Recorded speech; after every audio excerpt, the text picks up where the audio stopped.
Hey there, I'm Lance and I'm a gamer. And I'm Sam and I'm a non-gamer. And we are Love to Hate, where we help gamers find great games to play with non-gamers. And today we're taking a look at Sand Art by 25th Century Games.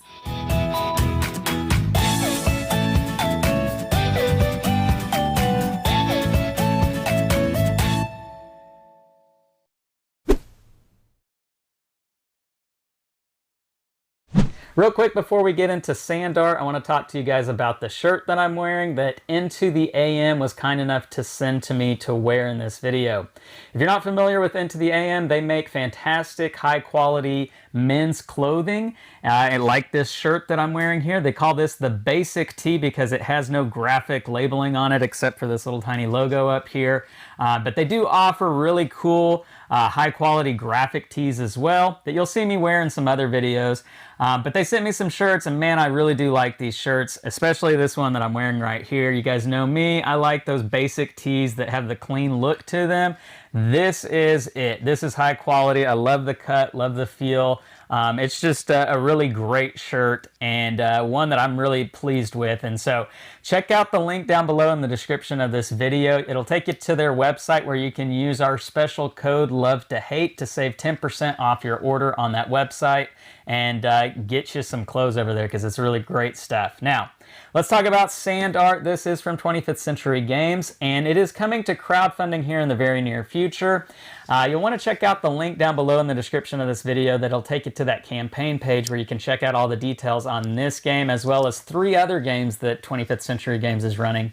But in this particular one, it's a very unique, new kind of idea. You've probably heard of roll and write, you've probably heard of flip and write. Well, this is going to be action selection and write. And not really writing as more as it is coloring. Yeah, this is a coloring game in which you are pouring sand, abstractly, into a bottle, and you're trying to do so matching patterns, building up, getting points in this game. Let's go down to the table where I'll show you how this one works, and then we'll come back and share our thoughts on it as a gamer and non-gamer. All right, I have Sand Art on the table. Let me show you how this action selection coloring game works. Now, I do want to make sure you understand everything you see here is prototype, so the final artwork, components, maybe even some of the rules might change once it's released from crowdfunding. That being said, what you have here with this game, you've got lots of cards, you have colored pencils in 6 different colors, and you have wooden components such as a first player token and your player pieces in the game that are going to be hands of different colors. And the direction that the thumb is pointing towards is very important in this game. You also have a big giant sheet of paper with pretty much the board that you'll be playing with, your player board, and each player will have one for themselves that they will have in front of them. As you can see, I've got mine right here, and that's what you have here with this game. Now, how this game is going to work. Starting with the first player, whoever has this token, you will, if blue is the first player here, you will move your player piece down the line of this workbench, and these cards make up the workbench, and this is the action selection part of the game. You have to move in the direction of where your thumb is pointed, and you can move as far down the line as you want, but you stop on a card and you pick one of the 2 choices that are on the card to do your action for that turn. And as you can see, each card has a top and bottom that have different actions for you to do. And we're going to cover what those actions are. So for most of the actions that have this scoop icon on it, as you can see right here, if I were to stop on this card, placing my token on this space right here, I would gain 2 scoops of blue sand and 2 scoops of yellow sand. And that is pretty much the same case for all of the ones that have the scoop on them, except for ones that have the plus sign, and we'll cover those here in just a second. Now, this spot up here tells you that you gain 3, any combination of the following: yellow, blue, red. So I could do 2 yellow and 1 blue. I could do 1 of each. I could do 2 blue and 1 red. You get the idea, as long as it adds up to 3. Now, how do you keep track of your sand? Well, if you take a look at your player board or your player paper here, you have a shelf that has lots of jars on it of the different colors. And there are 6 colors in the game. You've got your 3 primary colors, blue, red, and yellow, and then your 3 secondary colors, orange, green, and purple. And so going back to this, let's go with this card right here, 2 red, 2 blue.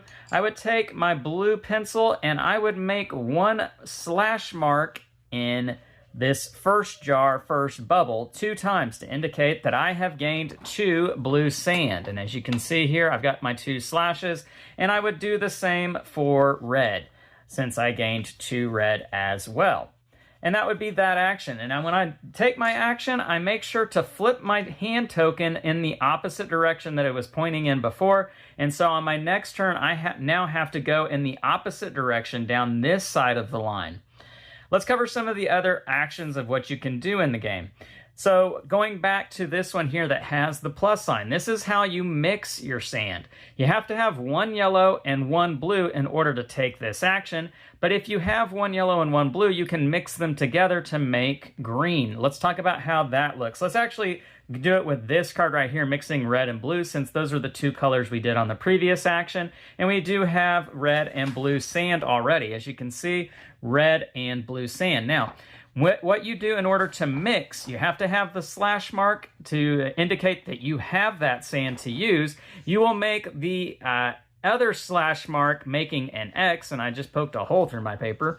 But you would do 1 for red and 1 for blue, and voila, we have done so, and that means that we have used those spaces of sand. So I no longer have those spaces of sand.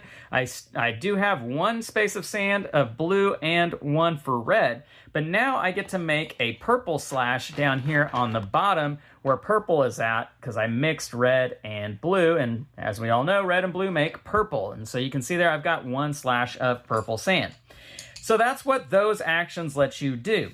Now, sometimes there's going to be a funnel action with the space as well. And what that means is that you can take the funnel action, which is where you're actually pouring the sand into your bottle. So as you can see on this side of the paper here, we have a bottle, and we've got lots of dotted lines and lots of dots. And as is the case if you were pouring sand into a real bottle, gravity would have the sand fall all the way to the bottom. And so if you are pouring sand into your bottle, you have to fill it up from the bottom going to the top.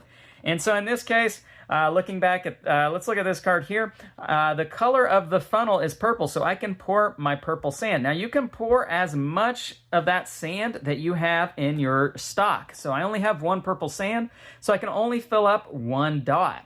And as you can see here, this little region right here that looks like a triangle, it has 1 dot, meaning it can hold 1 sand. If I had more than 1 sand, maybe I had 3 sands, then I could fill up this 1 dot and this triangle right here for 2 dots. I know there's this dotted line right here, but anything that does not have a dot in it, you get to fill for free so long as you're filling up in that area. You can't just like fill it up for free because you want to. You've got to be filling up in that area. And so if I had 3 purple dots, I could fill up this whole triangle right here. Hopefully that makes sense to you guys, but we're going to go ahead and do that. We're going to take that pouring sand action with purple, filling up this purple section down here at the bottom like such. And as you can see, it has my purple sand in that triangle shape right there. And that would be my action. Now, there are a couple of other actions that you could take on your turn. You can take this action right here, this gray funnel, which is going to allow you to pour any 1 color of sand on that particular turn. So you get to pick whatever color you want. And then you have this special action right here, which is going to let you do 2 specific things. The first is it's going to let you swap out these layer cards that you see here on the sides. And we'll come back to what those are here in just a minute. But then the second thing that it's going to let you do is it's going to let you fill up 2 dots worth of sand that is on the top here for free. And so because purple is up here on the top, at the top of my bottle, looking down from the top like that, I don't have to necessarily have that sand in stock. I get to do it for free. And so I could fill in purple in this section right here because it is 2 dots worth. And that is how I can get more sand in my bottle without having to necessarily work for it. So that's a really good action to take. It's kind of like the special action in the game. Now, there are the options to go all the way down to the end of the line and stop on these layer cards. As you can see, there are 2 layer cards. This one over here has a 2 and 3 on it, and this one over here has a 5. And anytime you go to either one of these cards, you get to gain one of the top cards on any of the piles on that side. And as you can see, this has got the 2 and 3s over here, and this has got the 5s.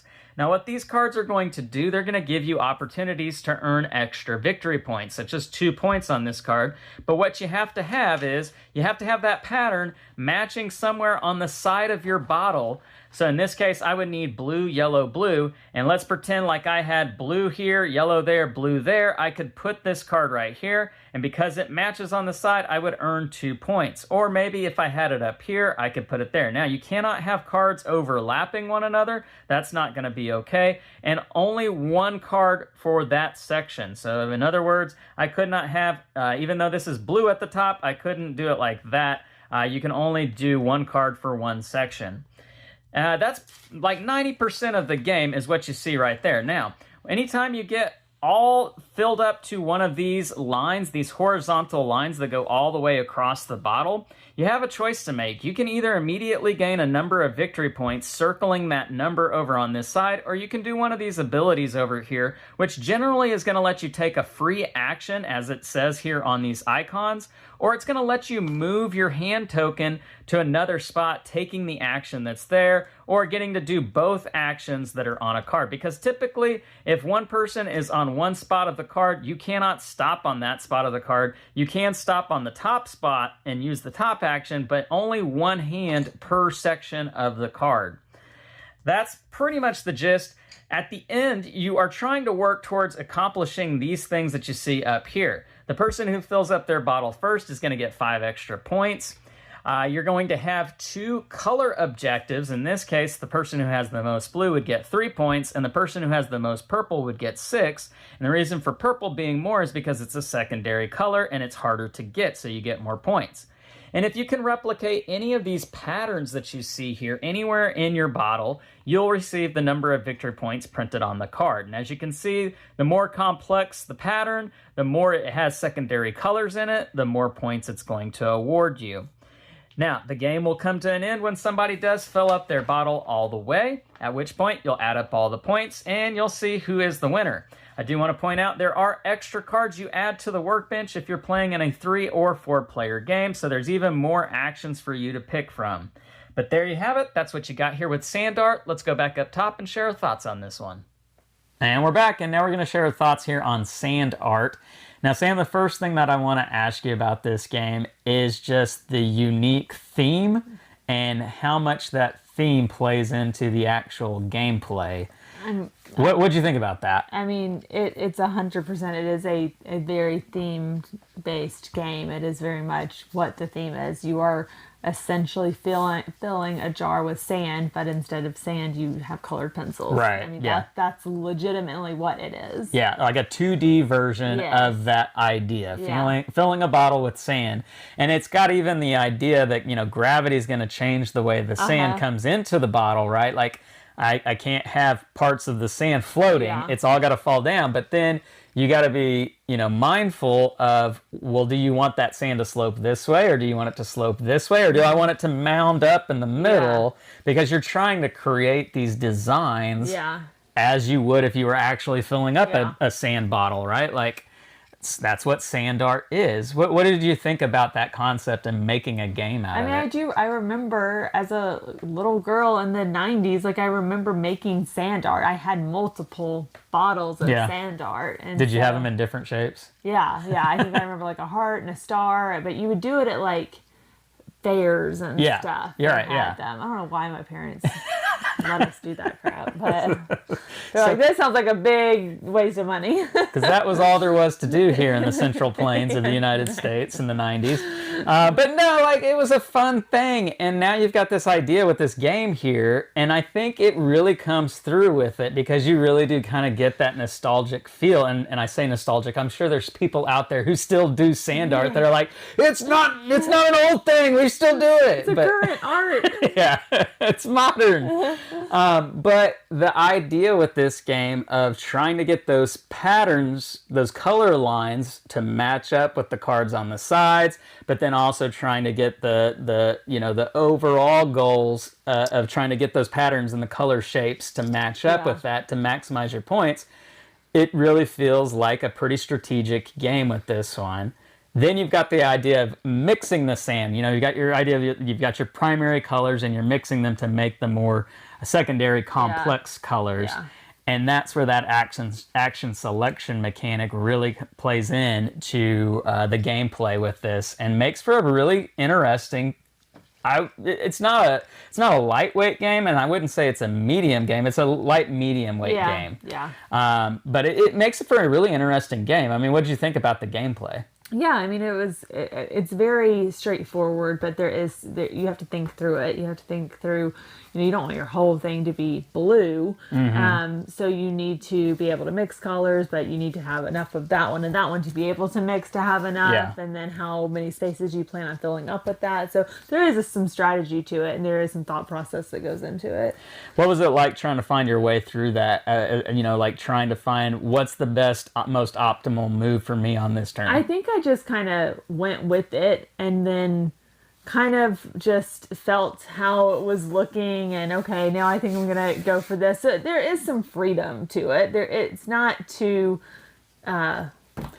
it's not like this game where it's like, okay, this is the pattern, make that pattern. Yeah, exactly. You do have some freedom about how you want to try to make your strategy and your gameplay throughout the game, but you do have those. This is what's going to get you a lot of points. Do I go for that, or do I maybe go for these other things that might give me smaller points, but maybe they're easier to achieve? I think I tended to go more towards smaller points, easier to achieve, and I lost some. Whereas I was trying to go for the home run. I was trying to go for the big things. I was trying to fill mine up first, which I did achieve that. Yes, yeah. And got points for that. But Lance was better at achieving the bigger goals. Yeah. So there's definite ways that you can play this game out and strategies that you can deploy throughout the course of the game. But I feel like overall, it not only is a fun experience, but it is like a creative experience. I mean, in a sense, you really kind of are making an artwork that you don't really get in maybe some other abstract games where it's not just, it is a theme, but it's more pasted on. This is the theme, and it plays through the theme, if that makes sense. So, really interesting game here. One that you would recommend playing with non-gamers? Yeah, I think that's a great one. Okay. The game is Sand Art. It is from 25th Century Games. Again, it is running on crowdfunding with 3 other different 25th Century Games, and we've been, the 25th Century Games has sent us copies of all 4 games to check out, so we're really grateful to them for allowing us to do that. But we've got videos on every single one of those games, so you'll definitely want to check them out. Check out the campaign page, get all the details on these games. And while you're down there, leave us some comments. Let us know what you think about Sand Art and what you think about 25th Century Games. Make sure to like and subscribe and push that bell button so you get notifications of all our new content. I'm Lance. I'm Sam. And we are Love to Hate, where we try to help gamers find great games to play with non-gamers. We'll catch you next time.